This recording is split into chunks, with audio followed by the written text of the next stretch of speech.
Starting off this countdown, we have the Wabanaki Ghost Witch. This is a terrifying witch that scared Native American tribes for centuries. According to their legend, this witch was one who practiced evil magic when they were alive, and when they died, they came back to life as an undead monster. Its name is Skadigamooch, and it craves human flesh and blood. The worst part, if it's coming for you, there's no stopping it. It will kill and devour any and everything that gets in its way. Now, during the day, this witch appears as an inactive human corpse, but as soon as night falls, the corpse comes to life and goes off searching for prey. In fact, it moves fairly quickly. It can transform itself into a ball of light and wisp around fast looking for someone to snack on. Once it finds its victim, it attacks from above, so you literally can't even see it coming. The legend also tells the story of one time this witch attacking a whole group of hunters and warriors. They were out spending the night in the forest when they were all attacked and killed one by this witch. I mean, it normally prefers to attack individuals who are on their own, but in this case, it must have been fairly hungry because it just devoured that whole group of men with ease. The only way to kill this witch is to burn her body right after she dies, or else she will come back to life and make your life a living hell. Coming in at number 4, we have Gryla. In Iceland, during the Christmas holidays, children have to watch themselves if they've been naughty that year. They don't find lumps of coal in their stocking. No, they run the risk of getting eaten by a nasty witch named Gryla. Gryla is depicted as a troll-like witch that lives in the mountains of Iceland. She has the ability to sense misbehaving children, and then she keeps note of all the kids who have wronged. Some depictions of her have her with hooves and 13 to 15 tails. Other depictions have her with nasty dirty nails, ears that droop to her chin, and eyes at the back of her head. Also, she's massive. You definitely don't want to get on her bad side. Did I mention that she likes stew? Stew, of course. That's where she puts the naughty children and then eats them right up. I should also mention that Gryla has been married 3 times. In total, she has 72 children. 72 children that she can send after you if you ever do her wrong. Some of these children are said to be murderers, others are said to be pranksters. With her most recent husband, she had 13 children who are called the Yule Men. They're kind of like the dwarves from Snow White, except they're evil. So the Yule Men are all gnome-like creatures that go around torturing households in their own way. They are named accordingly. For example, you have Spoon Licker that will go around licking all your spoons. Then when you go to use the spoon, you get a nasty taste in your mouth. Or you have Window Peeper. He likes to lurk outside your windows and then just watch you do stuff, you know? Sometimes he will even steal the stuff he sees. On the 13 days leading up to Christmas, these Yule lads will visit families one by one. Oh, you thought that was all? No, think again. Gryla also works alongside the Yule Cat. The Yule Cat is this monstrous beast that is said to tower above even the tallest houses. On Christmas Eve, she goes around eating So not only do you have to worry about Gryla, but you have to worry about her evil kids and her vicious cat that she can send after you as well. Moving on to number 3, we have Naleba. In 1990s, families in Bangalore were worried after hearing a story about a scary witch named Naleba. Story goes that one night a family was about to go to bed when they heard the sound of one of their family members' voice coming from outside. The father of the house opened the door about to welcome them in, but when he did, to his horrors, it was not his relative. Standing before him was an old woman, but before he could even say anything, this woman attacked him and instantly killed him. The next day, something similar happened to another family.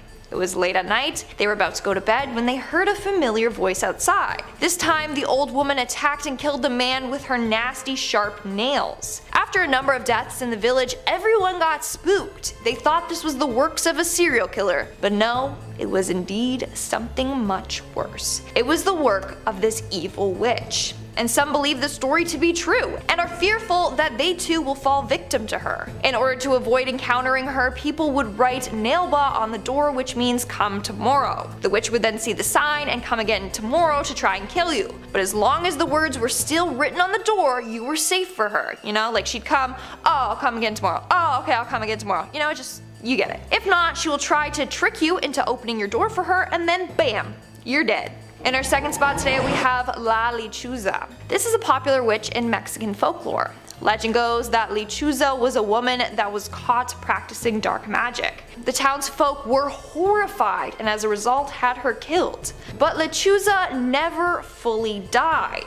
She came back, taking form as a creepy bird lady, and promised she would seek revenge on the town. Now, she is a shapeshifter. She has the ability to look like a normal woman during the day, and then as a huge bird with a human's face during the night. I mean, her name literally means owl in English. So she's just this terrifying owl lady that likes to kill innocent people. In some stories, she is described as being 7 foot tall with a wingspan of 15 feet. She flies through the night hunting her prey. She often will perch on a tree branch and just watch from above. If you hear a bird screech at night, this is a bad omen.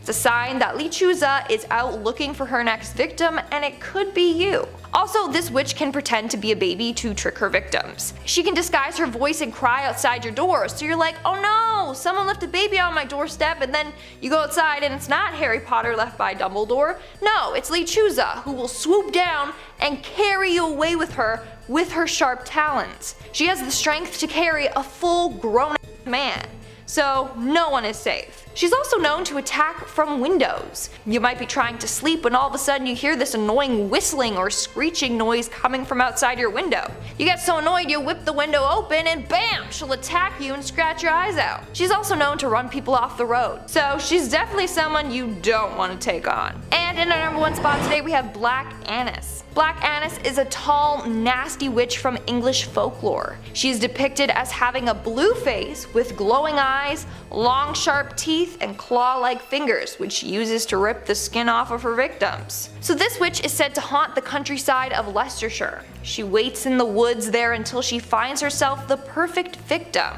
She will then pounce on them, rip them open, and feast on them. She likes to drain them completely of blood by sucking it out of them, and then feasts on their insides. To make matters worse, she will keep the deceased with her, and once their skin is completely dried out, she will use the skin and sew it together to make clothes for herself. Like what the actual hell? It's giving me Buffalo Bill vibes for sure. Due to this legend, kids were told never to go into Dane Hills alone, for that's where she supposedly lives.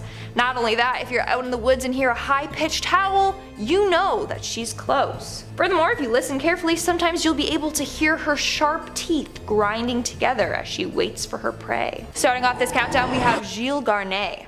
Now, not only was this guy a witch, but he actually used his witchy powers to conjure up a potion that would transform him into a werewolf whenever he so pleased. That's right, he was a witch and a werewolf. In October of 1572 France, that's when Garnier killed his first victim as a werewolf. He grabbed the poor girl and dragged her into a vineyard. He then proceeded to tear the flesh off of her bones with his teeth and eat it. But he was still not satisfied after, so he went and ate another victim. He struck again the following month. He took on his werewolf form and attacked a man and ate his stomach. This kept going on and on until someone caught him. Well, actually, they didn't really know it was him at first, but they claimed that they saw some weird man-like beast crouching over and eating one of the victims. That's when the authorities were like, oh shit, there's a werewolf on the loose, and then they were out looking for this weird werewolf man. While they were out looking for him, people kept going missing like crazy, and eventually he was caught. One evening, a group of workers were traveling across towns when they spotted the werewolf man. As they got closer, they saw it was Garnier and obviously reported his ass to the authorities. At trial, he confessed to having stalked and murdered at least 4 individuals, but the number was indeed higher. In the end, he was found guilty of witchcraft and lycanthropy, and he was burned at the stake. Moving on to number 4, we have Lasses Birgitta. Lasses Birgitta was an alleged Swedish witch back in the 1500s. In fact, she was the first woman executed for witchcraft in Sweden. Story goes that one night her and 2 men met up at a churchyard cemetery with plans to resurrect people from the dead using their witchy powers. When they arrived at the church, Lasses used her powers to open the church doors. This involved her circling the place 3 times and then blowing into the keyhole. Magically it opened for them and they entered. While in the church, they were looking for a stole. You know, the scarf type pieces of cloth that are worn by priests? That was needed in order to complete the ritual. After finally finding it, she renounced God and swore herself to the devil. Somehow, people found out that the 3 had attempted to resurrect the dead and reported them. Lasses was decapitated for being a witch, whereas the other 2 men were just fined. That's rough, man. That's rough. I'm also glad that their plan to bring back the dead didn't work. Like, imagine they would have to fight off witches and then zombies. Crazy. Coming in at number 3, we have Agnes Waterhouse. Agnes Waterhouse, otherwise known as Mother Waterhouse, was the first woman in England to be executed for witchcraft. Agnes confessed to being a witch and having a familiar named Satan, which was her cat. Later on, the cat apparently took the form of a toad. The familiar originally belonged to her friend and fellow witch Elizabeth Frances, but was later passed along to her. Furthermore, apparently Agnes would use her sorcery for evil.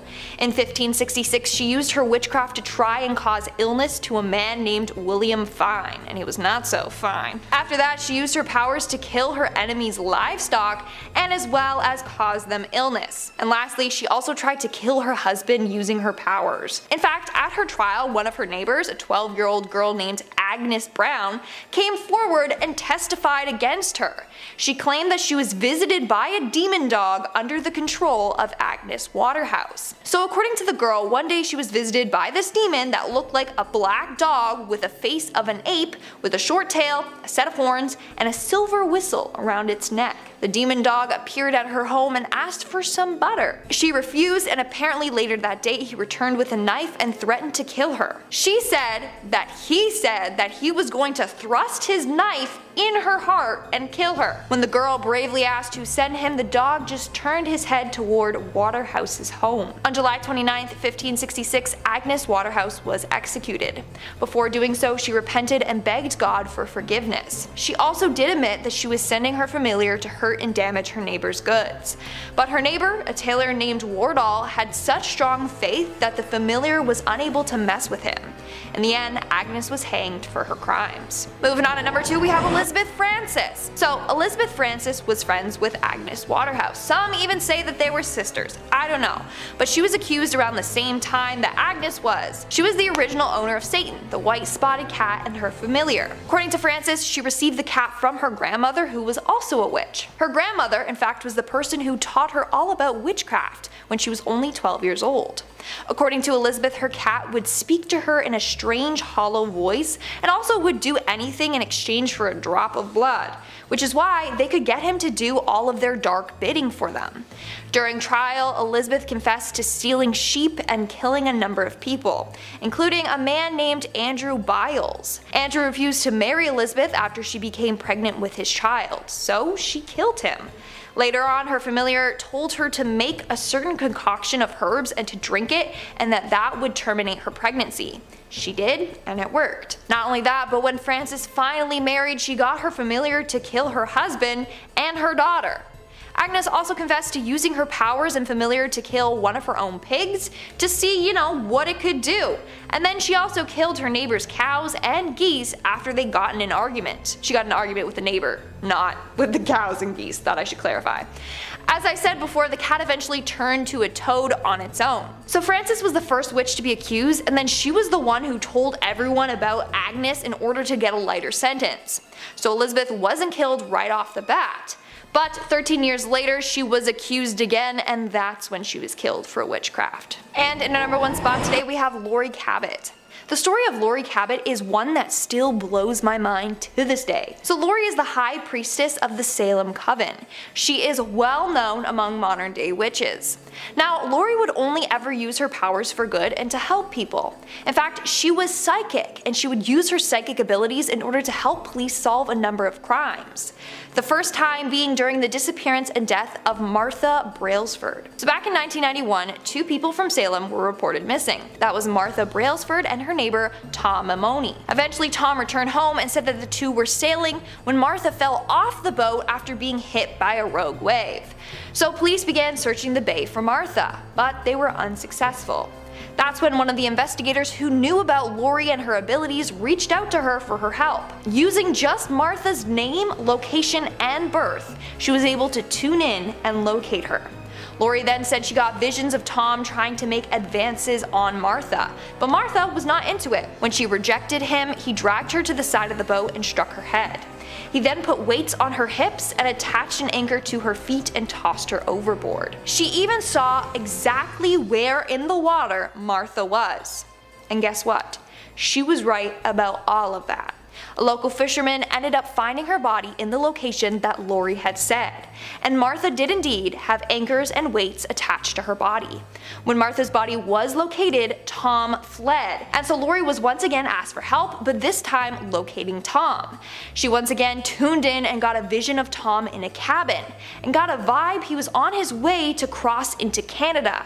Not only that, but Laurie performed a binding spell on Tom to make sure he would do something stupid so that he would get caught. Well, 3 days later, police found the cabin Tom was staying in, and it was in a small town near the Canadian border. They found the cabin because Tom made a stupid mistake. He parked his car near the cabin and he left the lights on. Neighbors called the cops because they didn't recognize the car and they knew the neighbors were out of town. Isn't that crazy?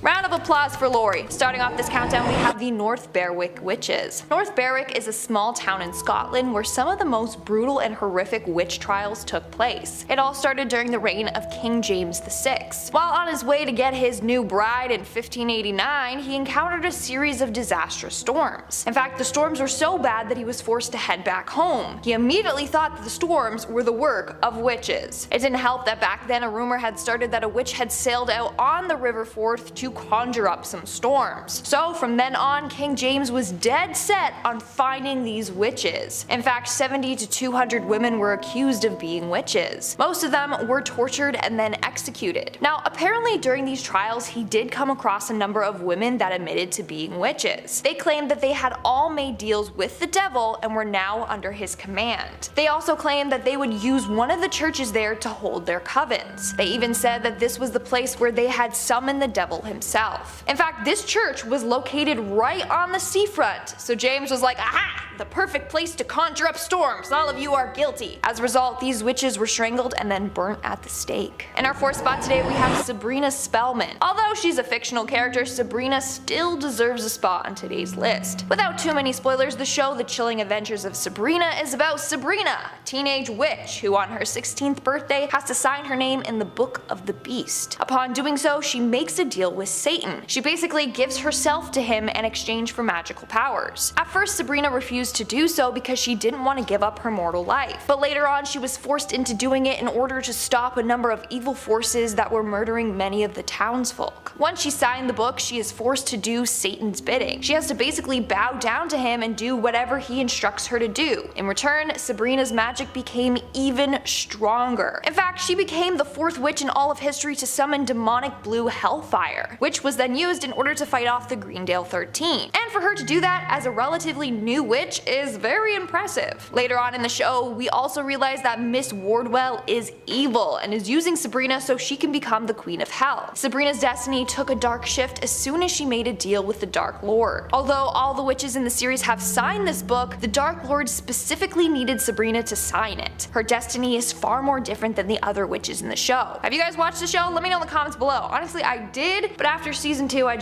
I couldn't anymore. Let me know your thoughts though. Moving on at number 3, we have Lilith. Now the description of Lilith varies depending on your beliefs. In Jewish folklore, Lilith is a female demon. In Luciferian witchcraft and Luciferianism, Lilith is described as the consort of Samael. Other people believe that she is the wife of Satan or that Lilith was the first wife of Adam. But she wasn't that obedient to him and Adam didn't like that, so Lilith left. Then God made Eve, who was more obedient. Lilith became jealous and turned into the snake that made Eve take a bite from the apple. The two were banished from the Garden of Eden and Lilith turned into a demon. Her main goal, to get revenge on all men. Then you have the people that believe Lilith is a child-killing witch. She wasn't able to conceive, so she was jealous of pregnant women and would go around killing them or stealing their babies. In this case, we are looking at the version in which Lilith is a witch, obviously. In this case, Lilith is working alongside Satan to do his dark bidding for him. Their deal is that if she's with him, then she will work for him. But she's not always obedient, in fact she has gotten frisky with other men. In the TV series Supernatural, Lilith is depicted as a white-eyed powerful demon. She is said to be the first human that made a deal with Satan and promised to serve him. As a result, she became the first demon. In the Chilling Adventures of Sabrina, we end up finding out that one of the characters, Miss Wardwell, is actually Lilith. She is referred to as Satan's concubine and the mother of demons, and of course, she's a witch. In fact, she is said to be the first witch in existence. She made a deal with Satan or the Dark Lord. According to her story, she was wandering the wasteland aimlessly when she encountered Lucifer, the fallen angel. She made a deal to heal the wounds caused by the loss of his wings, if he in return helped her. She then pledged allegiance to him and became his handmaiden. In the end, Lilith wants to become his queen, which is why she goes to the extreme lengths to do whatever he tells her to do. Moving on to number 2, we have Sarah Good. Now, if you have seen the Fear Street trilogy on Netflix, then chances are you might be a little familiar with this story. The movie was loosely based off of the real witch Sarah Good, but in the movie they changed her name to Sarah Fear. So Sarah was one of the first 3 women that were accused of witchcraft. It was her, Sarah Osborne, and Tituba. These 2 other ladies were said to be real witches, and when they were accused, they brought forth Sarah Good's name, saying that she was a witch too. Little tattletalers. The townspeople were quick to believe this because Sarah never attended church. She lacked self-discipline and self-control, and she was 38, but apparently she looked like she was 70. That combined with the other ladies' testimonies had everyone against her. In fact, apparently when she was brought in front of the court, a number of witnesses began to twitch and rock back and forth and moan. So they were all like, damn, she's definitely a witch. Look at what she's doing to the people that accused her of being one. Not only that, but her own husband and daughter even admitted to Sarah being a witch as well. And then things kept getting worse and worse for her. At one point in her trial, one of the accusers started acting out and claimed that Sarah attacked her with a knife. In the end, of course, she was found guilty of witchcraft and was sentenced to death. But just before her death, she made a deal with the devil to curse a priest. She said, and I quote, "I am no more a witch than you are a wizard, and if you take my life, God will give you blood to drink." Now when she died, apparently the priest and his land both became cursed, just like Sarah claimed it would. To this day, it's said that Sarah continues to haunt the town, searching for those that have wronged her. And in our number 1 spot today, we have the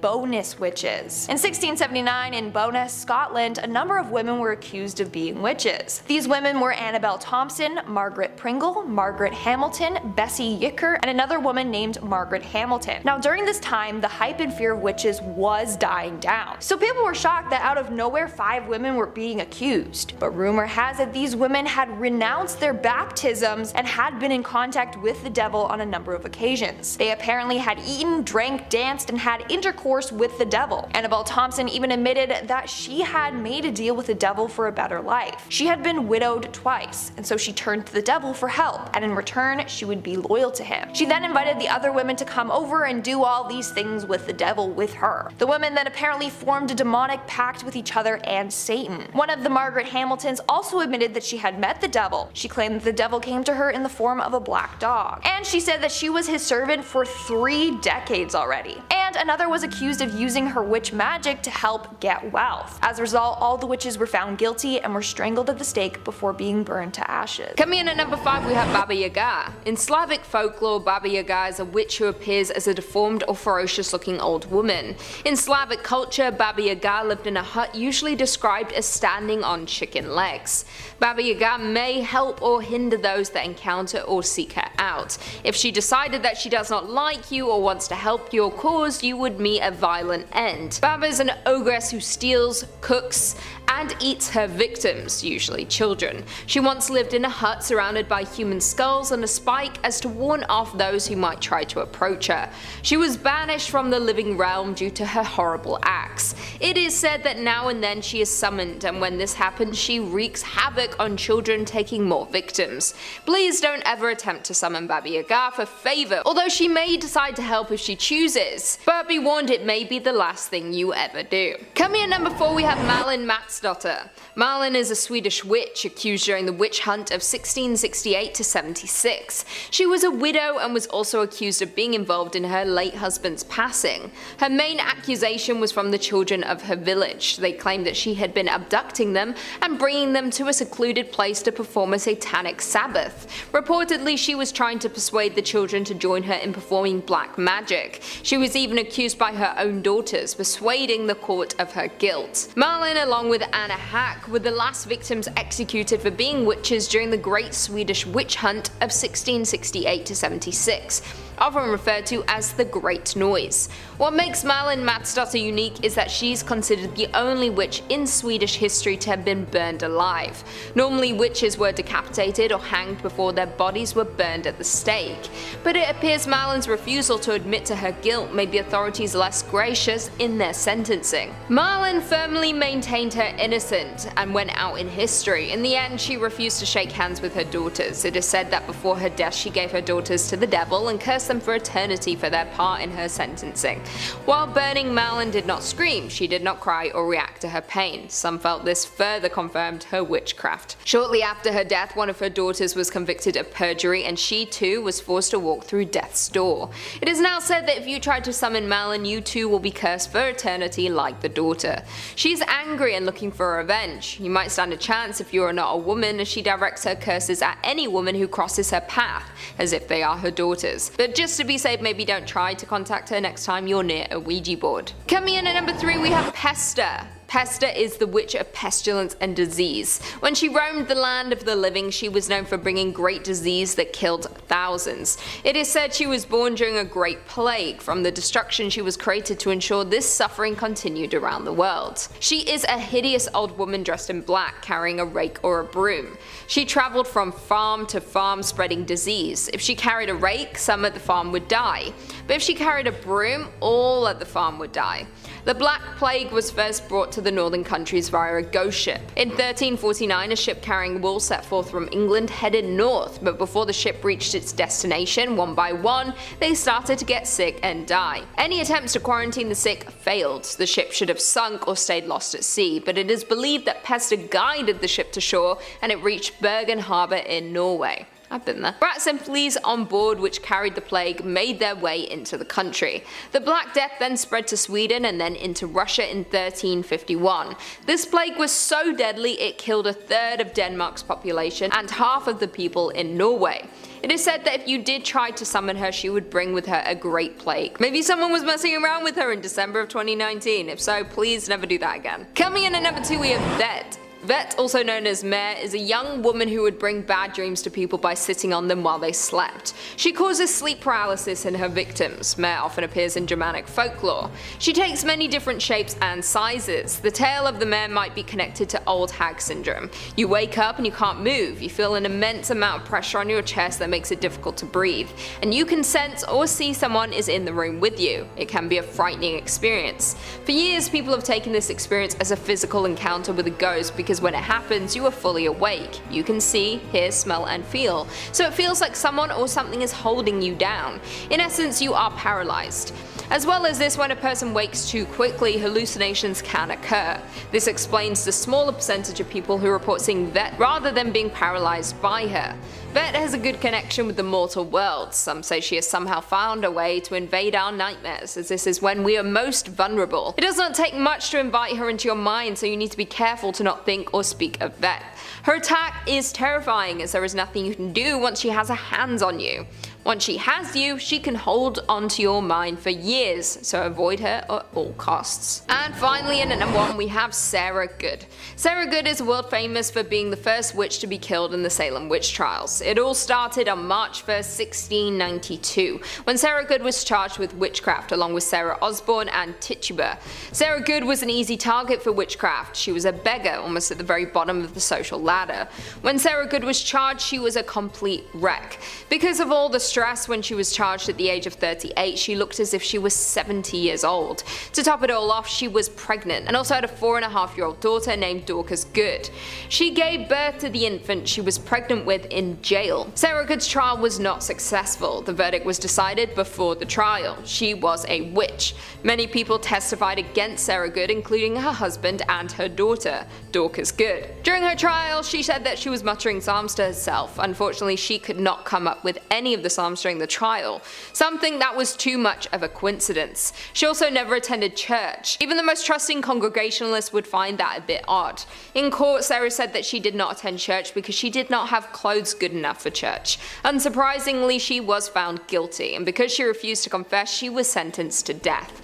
She stayed in jail until July 19, 1692, when she was executed. Just before her execution, she was asked to confess. She refused. Instead, she cursed the people, saying, "I'm no more a witch than you are a wizard, and if you take away my life, God will give you blood to drink." It is said that she cursed the land, and a terrible fate followed those responsible for her death. It is said that those who have tried to summon her over the years have been cursed, to either have dreadful luck in their life or meet a tragic end. Number 5 on this list is what I'm going to be nicknaming the Scottish Witch from the Woods. I stumbled across a Scottish story about a witch where they were unable to discover her name. Hundreds of years ago, when Scotland was still being first developed, there was a village in the north of the country. This village was positioned directly next to a forest that they wanted to chop down and expand into. When they began their process of chopping down the forest, a witch, or the Witch of the Woods, came out and warned them that if they continued, she would curse their entire community. The women would become infertile, the crops would never grow, and people would go missing. Fearing for their safety, the group came to an agreement with this witch, where they were allowed to chop down a small section of the forest in exchange for leaving 1 sack every harvest of grain or produce by the edge of the forest. This agreement held true for quite a while until the community started to get less fearful and more greedy. They decided to go against this witch and chop down the rest of the forest without fear of consequence. When the witch came out of the forest again to address their betrayal, they refused to listen, and they hung her immediately. Right before she was executed though, she said that the new price was 3 bags of grain. This fell on deaf ears though, except for one fearful farmer that decided to heed the warning for a little while. The community went on thriving until once again that farmer's fear was replaced with greed. He stopped delivering the grain, and that very same day his youngest daughter went missing. The community looked everywhere, but nobody could find her until somebody checked the mill. Through the bricks and all over the walls, blood started dripping down to the ground, and they knew exactly where his daughter went. That mill has since been torn down, but it was replaced with a silo, and to this day, the locals in that area still think that that silo is haunted by the Scottish Witch in the Woods. Number 4 on this list goes to the Paisley Witches. The Paisley Witches are actually nicknamed after the town of Paisley in Scotland, where these witches were based. Christian Shaw was an 11-year-old girl who was the daughter of a higher up in the Scottish community. It was this 11-year-old girl who fell victim to the curse of several witches. It started with a deep sickness that manufactured itself like any other: fevers, chills, exhaustion. But some reports say that it became much more than that. The story goes that Shaw on one occasion levitated from her bed, and on another occasion started chanting some deep curse. It was clear to everybody involved, including Shaw, that some form of Scottish witchcraft was afoot. Now, she made it evident that she believed multiple witches were involved in causing her ailment, 7 of them in fact. A trial was held for these witches where it was discovered that they all had the witch's mark, or the devil's mark as some like to call it, on their bodies. After this evidence came to light, the jury's decision was easy and all of the witches were sentenced to death. Now, this story was a long time ago, and it's hard to know for certain whether these individuals had anything to do with Shaw's ailment and witchcraft, or if they were wrongly accused, tried improperly, and the story has been exaggerated over time, which frankly is not unlike other potential witch stories during this period. The only thing that we can say for certain though is that the people back then and the 11-year-old Christian Shaw believed wholeheartedly that this group of Paisley witches was just that: witches. Number 3 on this list is Helen Duncan. Helen Duncan was a Scottish witch who traveled throughout Europe and actually isn't that far removed from present day. She died in 1956 and is known by some to be the last Scottish witch. As a young girl, she was considered by most to be a normal, albeit outspoken and loud, growing child. It wasn't until midway through her life that she started seriously practicing witchcraft. Helen garnered a name for herself by regularly performing seances every evening and having the ability to communicate with the dead. During her nightly rituals, she would invite viewers to come and watch. These viewers had reported seeing the materialization of ghostly figures directly in front of their eyes when Helen entered her deep witchly trance. Helen was also capable of and would often excrete a strange-looking ectoplasm from her mouth while she was doing this. And if this wasn't enough, Duncan could also see things that others couldn't. At one point, the ghost of a sailor appeared and talked about a very secretive incident that had happened in World War II that the public, or Helen Duncan, couldn't have possibly known about. After hearing this information, the authorities realized that they couldn't have Duncan revealing any important state secrets about the war and arrested her for witchcraft immediately. It was revealed during her trial that some of her witchy ways were not what people were led to believe though. Like her ectoplasm was simply the regurgitation of a cheesecloth made to look like some type of ghostly substance. Even though some of her abilities were proven to be fraudulent, it still doesn't explain how she was able to accurately predict or say the things that she couldn't have possibly known. Helen Duncan didn't use any of her abilities to harm anyone, but the capability to potentially talk to the dead, it's still very chilling. Number 2 on this list is Thomas Weir and his sister Gryla. What makes Thomas and his sister so scary is that nobody expected them to be involved in witchcraft at all. Up until the end of his life, Thomas was known by most to be a nice man of the community held in high esteem. However, nearing the end of his life, Thomas came clean about who he really was, telling the entire community during a religious service that he and his sister had been performing witchcraft for years, going into deep detail about how they had consistent communication with the devil and had devoted their entire lives to carrying out his bidding. This bidding manifested itself in many different ways, most of which involved causing harm to others, or in Thomas's case, getting it on with animals. Yeah. He was a weird dude. At first the community barely believed him, but after the sister came out and corroborated his story in detail as well, they started piecing it together.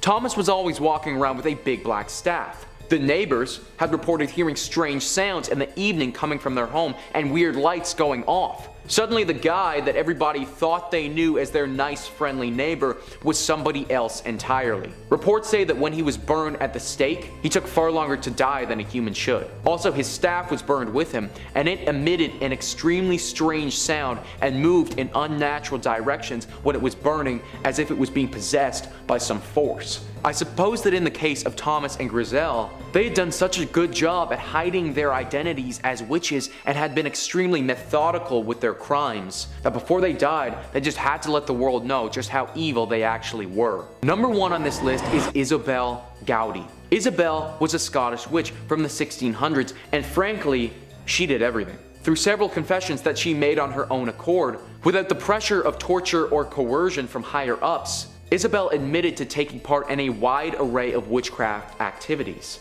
She admitted that she had freely let the devil suck blood from her neck and that she had romantic relationships with the devil before. She admitted to taking the body out of child's graves and using it in a ritual to destroy people's crops. She said that she had made clay effigies or voodoo dolls of someone's children and used these to harm and even kill them. Isobel was also part of a coven, a group of witches whose intentions were evil and had the ability to change their form into animals. She described in detail the brutal murders that she had committed for the devil and her fellow witches. She even offered up information about spells they had used to inflict illnesses on people, uttering some of them to the council she was confessing to. Now, it's unclear exactly why Isobel decided to confess to these heinous crimes and oust herself as being a witch. She had to be aware that confessing to these crimes of this nature would surely mean her execution. It had been said, though, that she felt extreme guilt for her crimes, and that's why she decided to come forward and accept the consequences as they were. Regardless of what her intentions were, though, Isobel Gowdie has to go down as one of the most dangerous known witches in Scottish history. Coming in at number 5, we have Frau Perchta. This is a terrifying Christmas witch. Christmas is usually a time of togetherness, happiness, celebrations, and lots of food, right? Well, in Austrian and Bavarian tradition, people have a little bit more to fear. Everyone has heard of Krampus, the half-goat, half-demon that punishes misbehaved children at Christmas, but few have heard of the ruthless Frau Perchta. This old hag is not to be underestimated. Perchta is often depicted as a crone with an iron-beaked nose, dressed in rags and sometimes carrying a cane. The other thing she carries is a bit more sinister, a massive knife hidden under her skirt, and she certainly loves to use it. You don't get the nickname Belly Slicer for no reason. Legends say that the witch punishes bad children and rewards the good. Sounds a bit like Santa Claus, however a lump of coal sure beats what her punishment entails. Frau Perchta apparently hates children who are dishonest and will scrape their tongues if they lie. Unfortunately, being an adult won't save you from the Christmas witch. Frau Perchta has a thing about domestic cleanliness and will punish women if their homes aren't clean enough. Ladies also feel her wrath if they leave their flax unspun, but the punishment doesn't seem to fit the crime. By the 12th night, or January 6th, if your home is messy, your flax left unspun, and you didn't leave out a bowl of porridge for her, Frau Perchta will slice open your belly with her long knife, remove your organs, and fill your insides with rocks and straw. So if you want to avoid being disemboweled by Frau Perchta, maybe skip out on summoning marrying her this Christmas. Coming in at number 4 we have Isobel Gowdie. Isobel Gowdie is a Scottish woman made famous for her extremely detailed confession of witchcraft in 1662. Unlike many other women at the time, she was not tortured for her testimony and willingly gave it on her own volition. Her confession apparently provides one of the more comprehensive looks into European witchcraft folklore at the end of the era of witch hunts. As a result, she was tried and allegedly executed. In her famous confessions that took place over several weeks, Isobel Gowdie spoke about the time she encountered the devil, who she described as having cloven-hoofed feet. She admitted to being in service to the devil, also claiming to have slept with him. Gowdie spoke in great detail about her coven's activities, like their abilities to shapeshift into animals. She detailed the different charms and chants she would use, and also said she was once entertained by the Queen of Fairies in her home. The details surrounding her execution are muddied at best. There's speculation that she was strangled and burned, while others say she was most likely beheaded. Coming in at number 3 we have Jenny Greenteeth. Straight from English folklore is Jenny Greenteeth, a bit of a Party City looking witch if you ask me, but she's not someone to cross. This witch has a myriad of different names like Wicked Jenny or Ginny Greenteeth, but her MO is all the same. The water-dwelling hag is said to have an affinity for drowning the vulnerable. This legendary witch has a bit of a monstrous appearance with long arms, sharp teeth, and wild hair. Her skin is a grotesque shade of green and resembles duckweed, a type of weed that is one of Britain's most common small water plants. Because of this, she's often associated with ponds and rivers with the weed growing on it, and it's said to be an indicator of her presence. From the 19th century onwards, children have been warned to steer clear from bodies of water, with the threat of Jenny Greenteeth drowning them. It was also said that if they stuck around a pond too long, her long arms would drag them into the water. Elderly folks will also suffer the same fate should they not listen to the warnings. Fun fact, Jenny Greenteeth actually inspired Meg Mucklebones in Ridley Scott's Legend. In at number 2 we have Moll Dyer. Moll Dyer has a bit of a tragic backstory, but her legend still runs strong in the community in which she lived. In 17th century Leonardtown, Maryland, Moll Dyer was an old woman who was accused of witchcraft and ultimately suffered a fate similar to those of the Salem witch trials. Although historical records have yet to prove her existence, there were several Dyers in the area at the time, so it's possible that Moll was simply a nickname. Despite this, there's a street, a stream, and a large rock named after this alleged witch. Legend goes that Moll Dyer was an old hag who lived a semi-isolated life on the edge of town. The townspeople feared her, and the ambiguity of her origin sparked a flurry of rumours. Some believed that she had killed her husband and was on the run, and others believed she was driven out of her previous hometown. There was speculation that she was a healer, and after a series of misfortunes plagued the town, Moll Dyer was blamed and labelled as a witch. On a freezing winter night, the townspeople gathered outside of her home with torches and pitchforks in tow, setting fire to the ramshackle home. Moll Dyer narrowly escaped the angry mob and took off deeper into the woods. Several days later, her body was discovered frozen solid on top of a large boulder, with one hand stretched out to the heavens as if cursing her tormentors.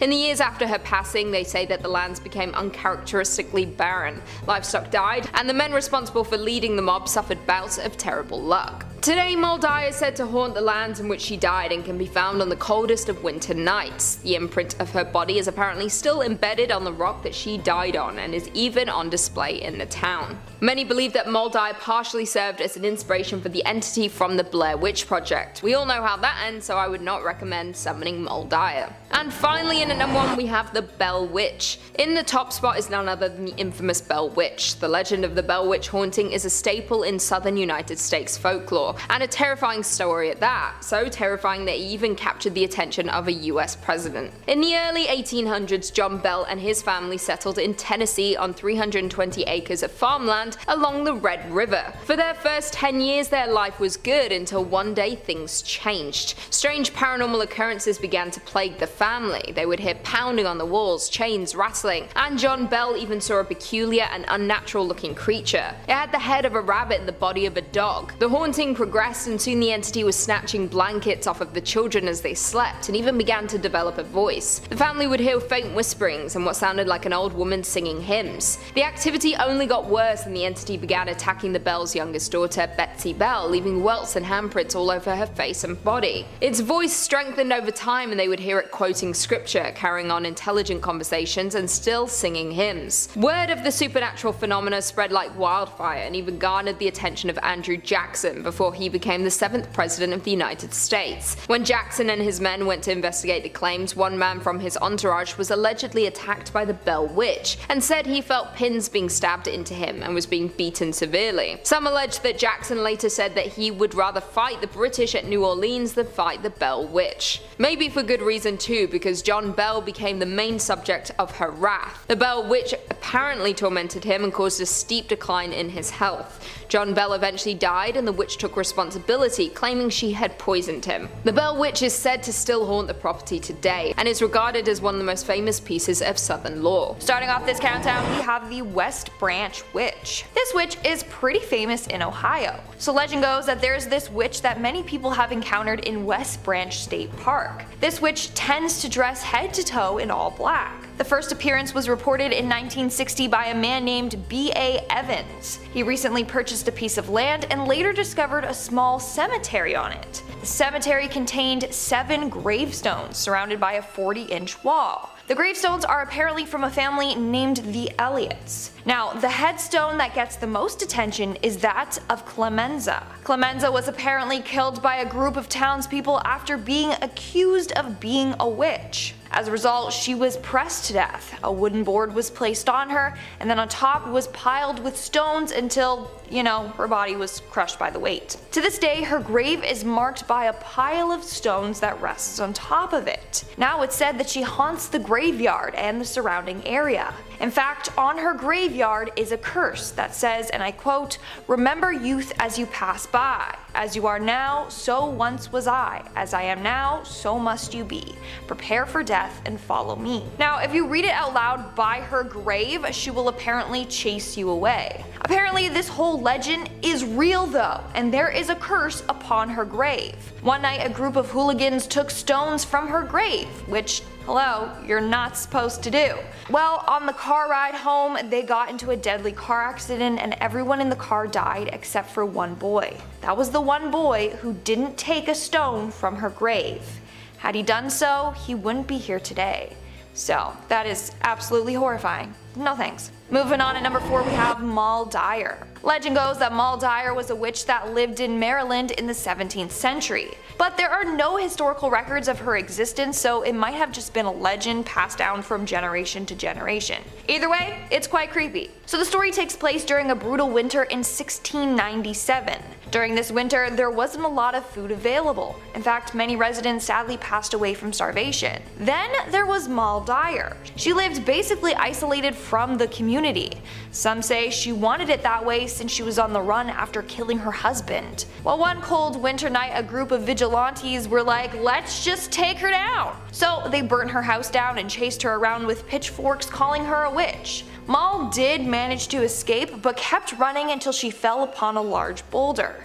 She ultimately froze to death on that boulder. Several days later, a young boy found her corpse. Her body was frozen with one of her hands on the boulder, the other outstretched up towards the sky. Some say she froze to death, putting a curse on her tormentors and the town. What's scary is that the rock that she died on is still on display in this town.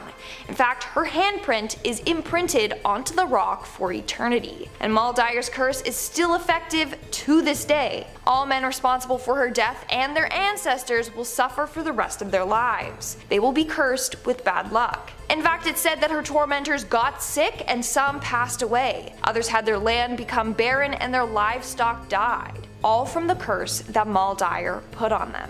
In our third spot today, we have the Aswang. A subscriber actually brought this next witch to my attention, so I thought I would include it in today's video, and hopefully I pronounced the name right, okay? So this witch is a shape-shifting evil spirit. It's not just a witch though. It can also transform itself into a vampire, a werebeast, and a ghoul. But unlike normal vampires, this creature can go out during the day and they aren't harmed by the sunlight, and they don't also sparkle. During the day though, they are often seen with bloodshot eyes because they just spent the entire night searching for houses that are holding wakes so that they can then go in and then steal the bodies and then eat them. No need to worry though, they don't attack during the day, that's when they're at their weakest. Plus, they only attack in the darkness because that's when they believe that God is asleep. But when they do hunt, they go after the young and feast on their hearts and livers. In fact, they have this thing that comes out of their mouth and then can reach into a mother's womb to suck the baby out of them while the mother is asleep. Isn't that horrifying? It is.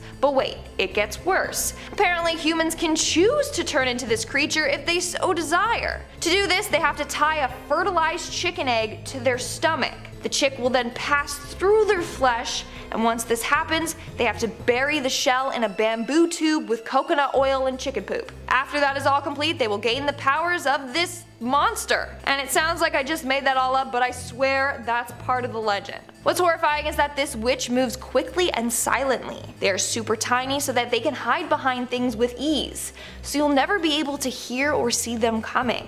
Now, these witches are said to be extremely wicked. If you ever cross one, they'll make sure you will pay. They'll put a curse on you so that bones or insects will come out of your bodily orifices. Like imagine just sitting there and then all of a sudden a spider crawls out of your eye or you start coughing up bones. Yeah, no thank you.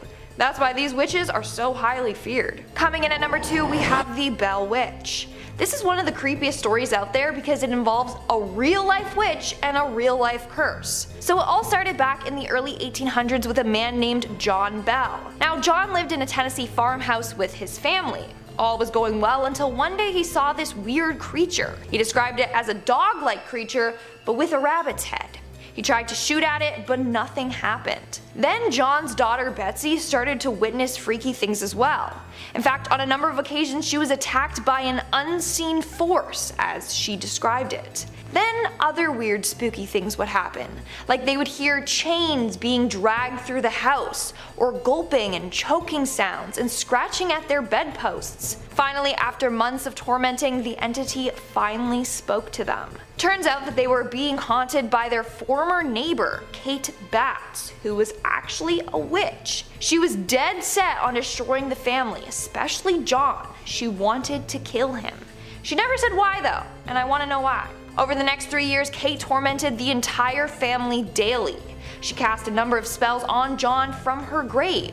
As time went on, John actually became weaker and weaker, until 1829 when he was found dead with a small vial of liquid near him. Apparently Kate, the Bell Witch, gave John this poison and he took his life. After his death, Kate stopped tormenting the family. So again, I want to know, what did John do to Kate to make her come for him? Like seriously, I'd never want to get on her bad side. And in our number 1 spot today we have the Chedipe. The Chedipe is this creepy witch slash vampire creature from India. Legend goes that this creature is formed after a woman passes away during childbirth or after a woman takes their own life. You know the succubus demon? The demon that presents itself to men during sleep and tries to have their way with them and then can kill them? Well, this is the Indian equivalent to the succubus demon. This witch rides on a tiger during the night. She then sneaks into your home without disturbing anyone and attacks men in their sleep. She will then suck the life out of them through their toes.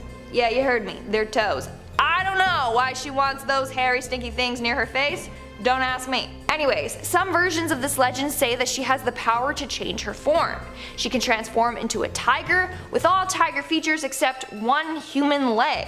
She also has hypnotic powers. She can cast a spell on the entire household so that everyone is in a trance-like state and won't wake up upon her entering. That's how she can come and go with ease. Now, this witch is so powerful that she can come after the strongest of men. And just like the succubus demon, she won't kill the man in one night. So she will revisit the house over and over again, slowly draining the life out of the man. She draws out his death with the men falling weaker and weaker and not knowing what's causing it. Eventually he will grow so sick and pass away, and no one will know that this witch was to blame. Starting off this countdown, we have Tituba. Tituba is a pretty famous name when it comes to the Salem witch trials because she was the first woman to be accused of practicing witchcraft. So Tituba was a young slave who was under the order of a man named Samuel Parris. She was in charge of looking after his daughter and niece, among other things.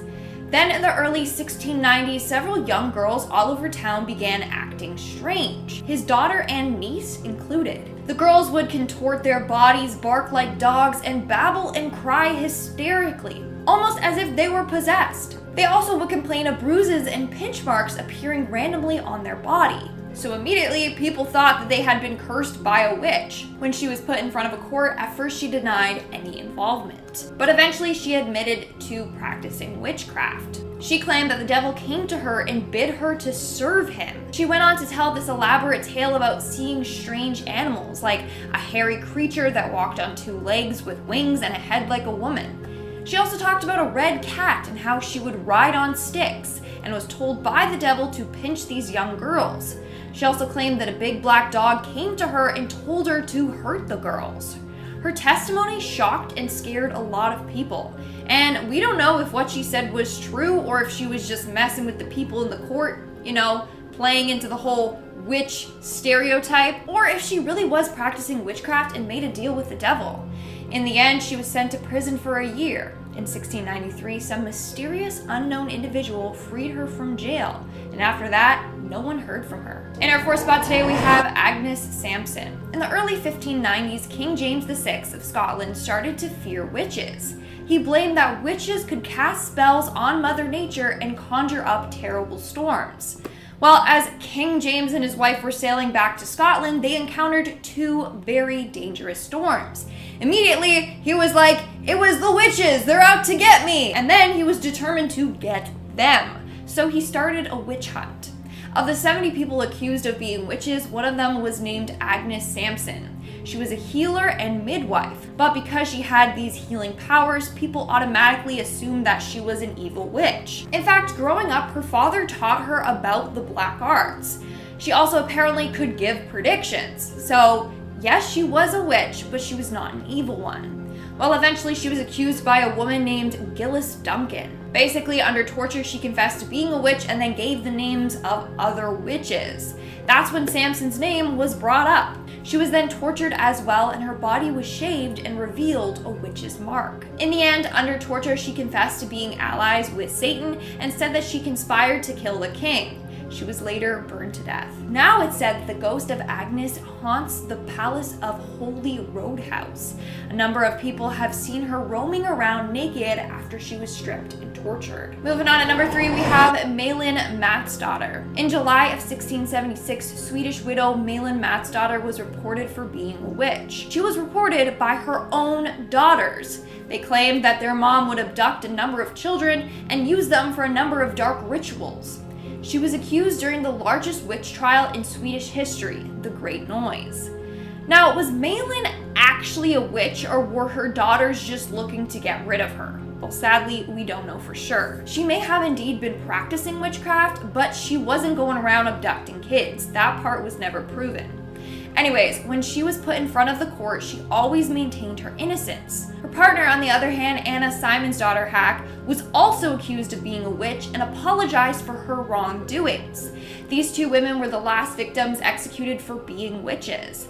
Anna was decapitated, but for Malin, well, they decided to burn her at the stake. She was the only witch in Swedish history to have been burned alive.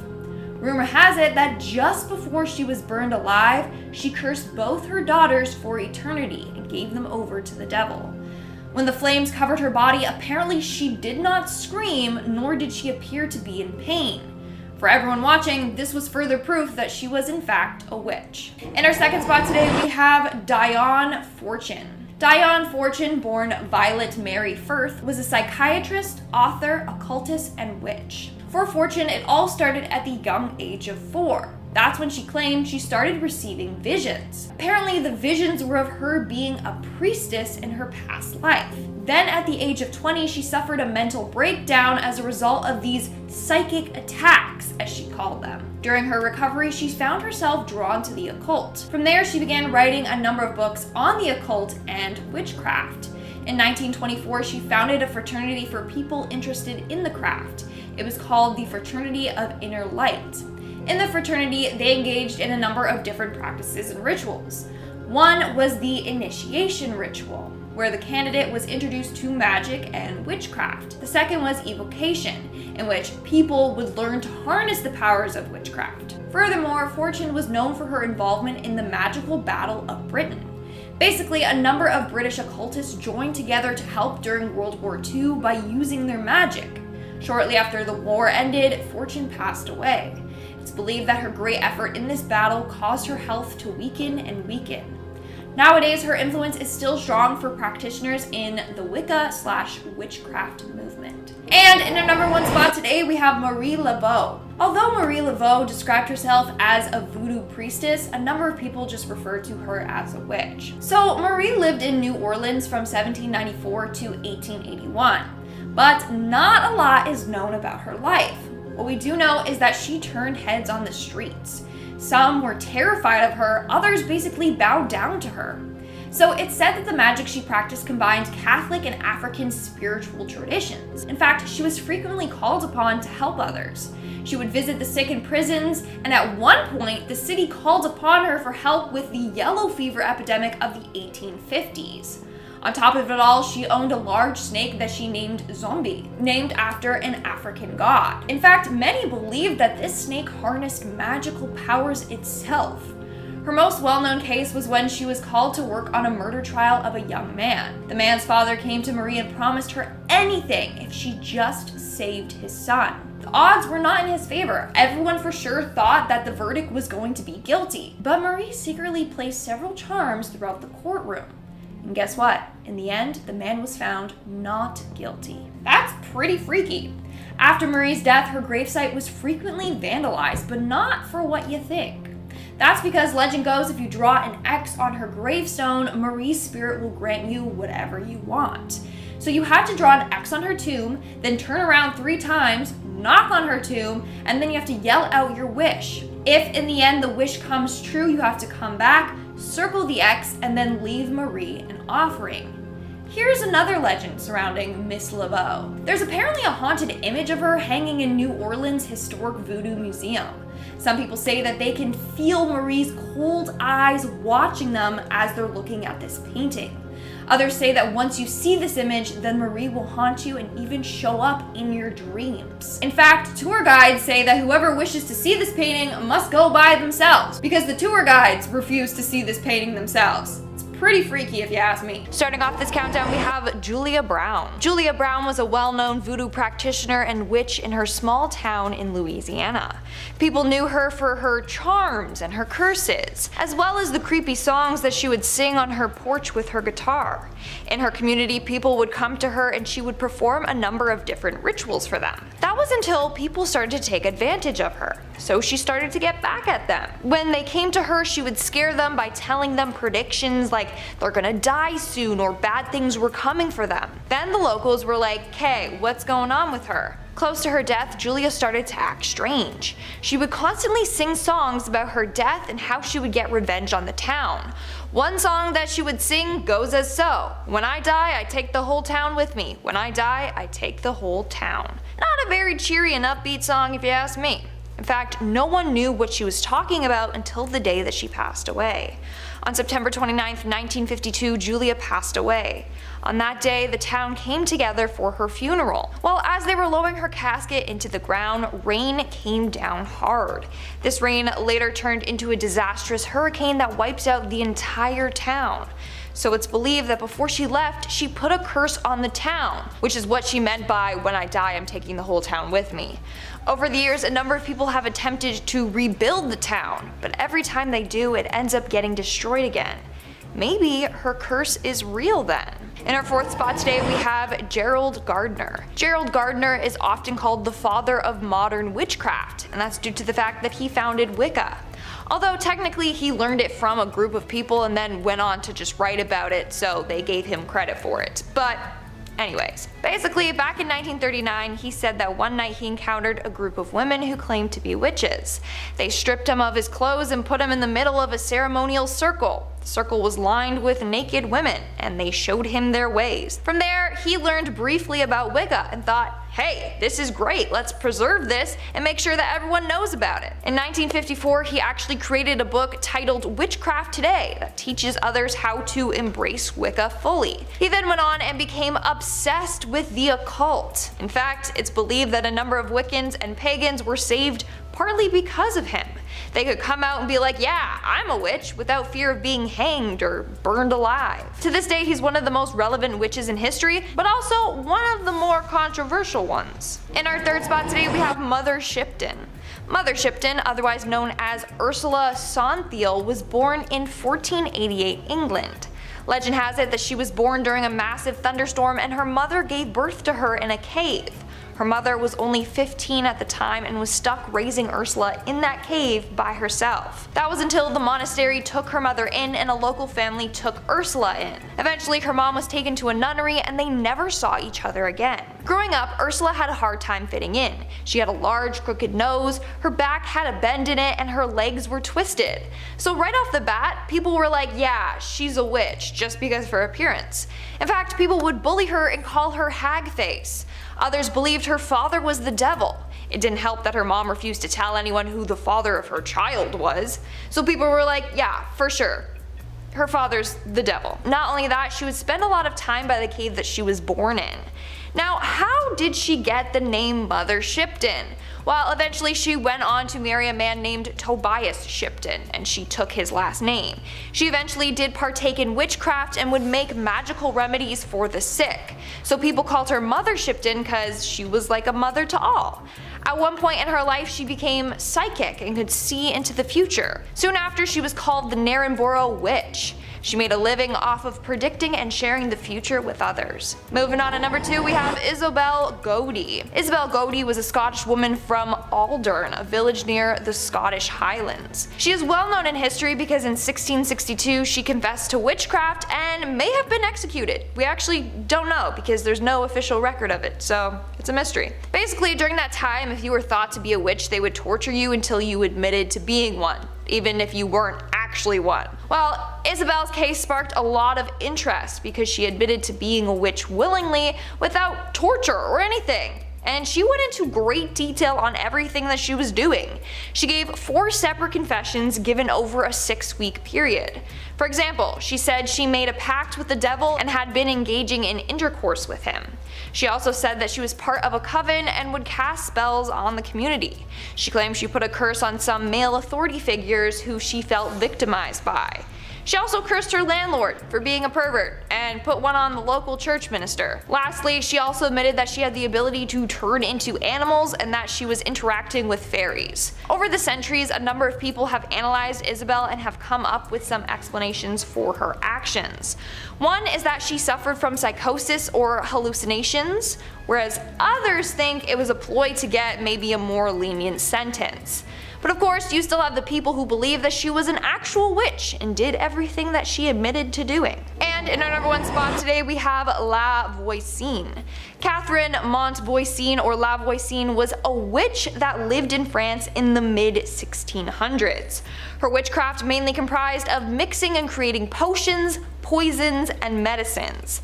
She also would tell people their fortunes and would hold black masses where people could come and make contact with the devil through her. It started off with her just providing palm readings and advice for people, but then she realized that her clients were mainly women who were coming to her with spousal problems. A number of them wanted their husband dead, so she started creating the potions to help them kill their husbands and gain fortune. Then things started to get darker and darker. She began practicing dark magic and witchcraft. This involved her leading a number of satanic rituals in the catacombs under her home. One time she even spilt the blood of an innocent victim as a sacrifice for the devil. Eventually, Catherine was arrested for practicing witchcraft and for being involved in a number of murders. She was publicly burned at the stake in 1680. Coming in at number 5, we have Hulda. Hulda is a witch who is rumored to live deep within the forest, secluded from the rest of the world. It is said that if you get lost in the woods, it is usually due to the influence of Hulda's magic. She influences children to wander off on their own so that she may trap them. She has also been known to offer magical favors to children who find her. She just requests in return they visit her again with their friends or siblings. Once Hulda has captured and trapped the children, she will cook and consume them, leaving no evidence behind that they were ever there. nightmare. If she doesn't eat the children herself, she will serve them to the next children who find her home as a sick punishment. It is believed that Holder once had a daughter. The daughter was evil and was using dark magic to hurt people, including the rest of Holder's family. When Holder lost everyone who she cared for, she destroyed her daughter to make sure she could never hurt anyone again. Since then, she has spent her days luring children to her and destroying them as she did her own daughter. So don't wander off if you're ever walking in the woods and absolutely do not summon Holder, or you might notice kids going missing around your neighborhood. Coming in at number 4, we have Agatha Harkness. Agatha is one of the original witches from Salem, though she was not caught. She started as one of the lower witches of her coven, but quickly rose in the ranks amongst her fellow witches. It is said that she practices dark magic. Her mother was once one of the greatest witches. She was confronted by the rest of her coven for practicing dark magic, something that was not allowed. They attempted to destroy her for her crimes, but they did not realize how strong her power was. She drained the power from every other witch in the coven, including her mother, making her the most powerful witch in Salem. It is said that since then she has continued to practice her dark magic, never encountering a witch as powerful or as cunning as she is. She is an evil witch who can manipulate the minds of those around her to commit horrible acts. She is not someone who you would like to cross or make angry. She also has the ability to wipe the memories of those who she controls, meaning they don't even know that it was not their decision to commit their crimes. It is said she still resides in Salem, where her coven once called home. Although it is not clear where, there are a number of historical sites in Salem one could visit if looking for Agatha. If you did want to contact her for some dark reason, it does not come easy. You have to make a sacrifice for her to bother making an appearance. She requires a personal sacrifice of something that you love, whatever that may be for you. Maybe burning your childhood toy or something else you were attached to emotionally. If you do summon her, you might not get what you wanted. If she likes you, she might grant whatever you seek, but if not, you might unleash a great evil not only on yourself but back onto the world. I think it would be best for everyone that we leave Agatha to whatever realm she is currently hiding in. Coming in at number 3, La Llorona. Is she just a legend, a ghost, or maybe a witch? Some believe La Llorona to be a powerful witch. How else would she have remained so strong in the mortal realm after her death and able to trap so many victims? The story of La Llorona is that long ago a woman named Maria married a rich man with whom she eventually had 2 children. Then their marriage hit a rough patch. Her husband spent less and less time at home, and whenever he was home he paid attention only to the children. Eventually she sees him with another woman. Enraged beyond reason, some versions claim Maria drowned her 2 children, but she immediately regretted it, crying out, "Oh my children!" Maria is sometimes said to have drowned herself afterwards. However, not everyone believes that she did drown herself. Some say her rage sent her deep into seclusion, where she turned mad and began studying dark magic. She wanted revenge from what her husband had done to her, but she got lost in her grief and rage and forgot her original reason.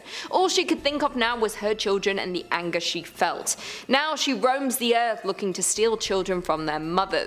Children are warned not to go out in the dark, for La Llorona might snatch them, throwing them to their deaths in the flowing waters. There is one warning: if La Llorona is stalking you as one of her next victims, you will hear her crying. Once you hear this, there is little that can be done to stop her. If you were to summon her, she would not benefit you in any way. There is no bargain you could strike with her. She only knows pain and destruction. Coming in at number 2, we have Sally the Dunstable Witch. The story of Sally came from the late 19th century about an elderly woman who lived in Dunstable, Bedfordshire. She was allegedly a little old lady living alone with her cat. When perhaps out of boredom or being fed up with her life, she turned to the dark arts. Allegedly, the town found out about her practicing dark magic. They stormed her house and pulled her into the town square. They proceeded to burn her at the stake. But Sally had planned for this. Somehow, she found a way to survive the burning and took a new form. As she burned, she cursed the village and promised to get revenge. On her return, she was plaguing the church, performing her magic to make the village believe the devil was among them.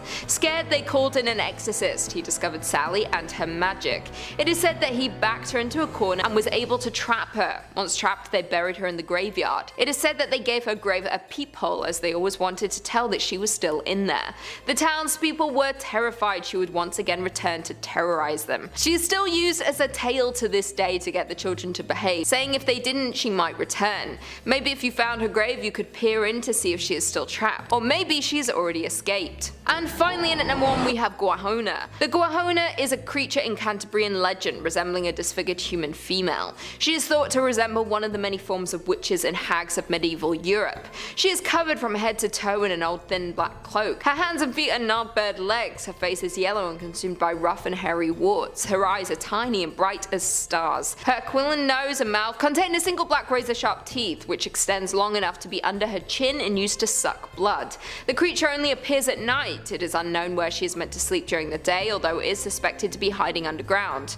Guahona invades homes without getting noticed and walks silently towards healthy young children to suck their blood in their sleep by sticking her tooth into their veins. She does not kill them, instead leaving them almost bloodless, so when they wake up in the morning they will be tired, pale and discolored, so looking like me. Guahona also attacks adults. Why do all witches seem to hate children? It seems if you summon any of these witches you'll be putting children in danger. Being drained of all your blood does not sound like a nice way to die. Nope. Well, there we have it. Do you guys agree with our list? What witch scares you the most? Leave us all your thoughts and feelings in the comments down below and perhaps we can do a part 4. And on that note, if you haven't already, be sure to give this video a big thumbs up. And until next time, I'll see you later.